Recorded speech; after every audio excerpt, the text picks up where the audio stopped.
सरकारची जबाबदारी झटकण्यासाठी दिलेलं पद आहे. माझा हा ठाम महाराष्ट्र सरकारवर आरोप आहे. जेव्हापासून हे समन्वयक मंत्रिपद नेमलेलं आहे तेव्हापासून महाराष्ट्रातल्या लोकांचं बेळगावला येणंच बंद झालं आहे.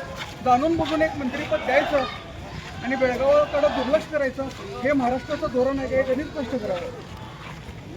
महाराष्ट्रातील जनतेकडून आणि खास करून विशेष करून राजकीय नेतेकडून बेळगावातील सीमा भागातील मराठी जनतेला खूप अपेक्षा आहेत. त्या अपेक्षा पूर्ण होताना दिसतात. हे महाराष्ट्राच्या उदासीन धोरणामुळेच आज हा प्रश्न 70 वर्ष प्रलंबित आहे. आजपर्यंत आम्ही शांततेच्या मार्गाने लढत असताना शेकडो लोकांनी जीव दिला आहे. अजून कशाची वाट महाराष्ट्र कर्नाटकासाठी काम करते. महाराष्ट्र ही शोकांतिका आहे. अनेक वेळा महाराष्ट्रात हा प्रश्न उपस्थित करावा अशी मागणी होते, पण अपवाद वगळता इतर खासदारांची उदासीन भूमिका काय नाही. या संदर्भात काय बोलतो? हा प्रश्न महाराष्ट्राचा आहे. लढताना मात्र फक्त बेळगाव दिसतंय. महाराष्ट्रानं सगळ्यांनी सर्व पक्षांनी एकत्र येऊन याच्यावर आवाज उठवला तर नक्कीच नाही मिळेल.